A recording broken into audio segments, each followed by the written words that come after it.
turn my back to you, yeah, yeah. I can't get no racks to you.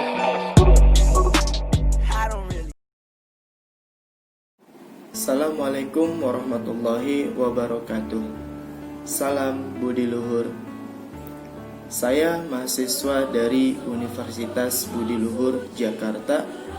Perkenalkan, nama saya Muhammad Hairul Saputra dengan NIM 1731510531. Program Studi Manajemen Fakultas Ekonomi dan Bisnis. Tujuan saya membuat video ini untuk melengkapi nilai dari ujian akhir semester dari mata kuliah Manajemen Strategi dengan dosen Bapak Dr. Muhammad Mabrur Taufik, SAG, SEMM. Dari materi yang sudah disampaikan oleh Bapak Dr. Muhammad Mabrur Taufik, SAG, SEMM, di sini saya akan menjelaskan materi tentang lingkungan eksternal. Lingkungan mikro terdiri dari satu, perusahaan. Faktor pertama dalam lingkungan mikro perusahaan adalah perusahaan itu sendiri. Ketika perusahaan merancang rencana pemasaran, maka manajemen pemasaran memperhitungkan kelompok perusahaan yang lain seperti manajemen puncak, perusahaan pemasaran, perusahaan keuangan, riset dan pengembangan, pengembalian dan manufaktur. Secara keseluruhan, semua komponen ini memberikan dampak pada rencana dan tindakan terhadap departemen pemasaran. Yang kedua, pemasok supplier, pemasok atau supplier. Faktor yang kedua yaitu adalah pemasok. Siapakah pemasok? Pemasok adalah perusahaan atau individu yang menyediakan sumber daya yang diperlukan oleh perusahaan untuk memproduksi barang atau jasa perusahaan tersebut. Berkaitan dengan lingkungan eksternal, perusahaan memperkembangkan dalam lingkungan pemasok, mempengaruhi pemasaran di mana perusahaan menguasai harga-harga pemasok. Karena kenaikan harga dapat mempengaruhi harga jual dari produk yang akhirnya akan mengurangi pemasaran yang dimiliki oleh perusahaan. Perkembangan lingkungan pemasok memberikan pengaruh dalam pelaksanaan pemasaran suatu perusahaan. Dan yang ketiga, perantara pemasaran. Faktor selanjutnya dalam lingkungan mikro perusahaan adalah perantara pemasaran. Perantara pemasaran yaitu perusahaan yang membantu perusahaan dalam promosi, penjualan, dan distribusi produk kepada pembeli yang terakhir. Perantara pemasaran terdiri dari para perantara, lembaga jasa pemasaran perusahaan, distribusi fisik, dan perantara bidang keuangan. Yang keempat, konsumen. Konsumen adalah objek utama yang harus selalu diperhatikan oleh perusahaan. Keberhasilan perusahaan dalam meningkatkan jumlah penjualan produk sangat ditentukan oleh konsumen. Hubungan baik antara perusahaan dengan konsumen akan menciptakan pasar atau sasaran yang membeli produk yang dihasilkan. Perlu Anda ketahui bahwa konsumen itu dapat memperlancar dan mempenghambat kemampuan perusahaan untuk mencapai sasarannya. Oleh karena itu, faktor ini harus Anda perhatikan. Yang kelima, para pesaing. Dalam pasar persaingan yang sempurna, perusahaan akan selalu mempunyai saingan atau kompetitor.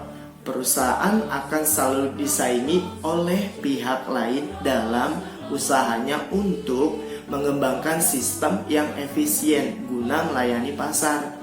Oleh karena itu, para pesaing kita masukkan dalam lingkungan mikro karena sistem pemasaran perusahaan akan selalu dikelilingi dan dipengaruhi oleh sekelompok pesaing. Dan yang keenam, masyarakat umum. Masyarakat umum berbeda dengan konsumen. Masyarakat umum dapat memperlancar dan menghambat perusahaan untuk mencapai sasarannya. Hubungan antara perusahaan dan masyarakat umum perlu dipahami sebagai pelaksana kegiatan pemasaran yang luas. Bagi perusahaan, masyarakat umum menjadi sangat penting. Oleh karena itu, masyarakat umum akan memberikan dampak kemampuan organisasi perusahaan dalam mencapai sasarannya. Sebuah perusahaan sebaiknya memperhatikan jumlah perusahaan tersebut, jumlah besar lapisan masyarakat umum. Apakah mereka menerima perusahaan tersebut dalam menjalankan usahanya atau tidak? Karena aktivitas perusahaan mempengaruhi minat kelompok lain. Kelompok-kelompok tersebut masyarakat umum yang amat penting bagi organisasi. Masyarakat merupakan kelompok yang memiliki minat nyata atau yang masih dipendam dalam memberikan dampak terhadap kemampuan perusahaan untuk mencapai sasarannya. Lanjut yang kedua, lingkungan eksternal makro. Lingkungan eksternal makro adalah mencakup kondisi yang mungkin dapat mempengaruhi dan mempunyai dampak terhadap perusahaan secara tidak langsung. Lingkungan eksternal makro terdiri dari yang pertama, lingkungan ekonomi. Kondisi ekonomi merefleksikan kondisi bisnis nyata serta mendapat hubungan timbal balik antara keadaan perekonomian dan aktivitas bisnis atau dunia usaha. Apabila terjadi peningkatan pertumbuhan ekonomi, maka konsumsi dan permintaan cenderung meningkat. Sebaliknya, jika pertumbuhan ekonomi menurun, maka konsumsi dan permintaan akan menurun. 2. Lingkungan teknologi. Teknologi merupakan salah satu faktor lingkungan umum yang paling cepat mengalami perubahan. Penggunaan teknologi merupakan kunci keseharian dalam bekerja. Keunggulan daya saing dalam teknologi akan menjadi kunci pendorong bagi organisasi. Yang ketiga, lingkungan hukum politik.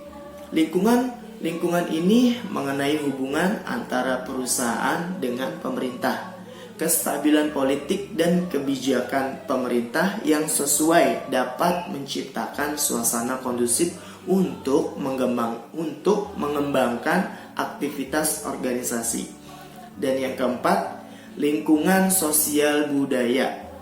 Pilihan dan selera pelanggan sangat bervariasi dalam negara yang sama dan dapat berubah-ubah sepanjang waktu.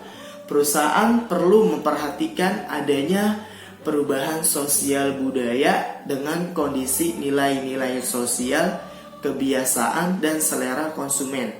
Dan yang kelima adalah lingkungan alam.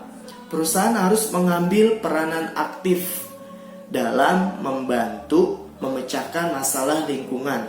Terjadinya kelangkaan lingkungan, pemasok bahan bakar, listrik, dan gangguan pada pasokan pangan dan bencana alam dan dapat mengganggu kegiatan bisnis secara signifikan. Yang keenam, lingkungan global. Lingkungan yang mencakup secara internasional perusahaan. Dalam negeri semakin ditantang. Mungkin itu saja materi yang dapat saya sampaikan. Kurang lebihnya mohon maaf. Wassalamualaikum warahmatullahi wabarakatuh. Salam budi luhur.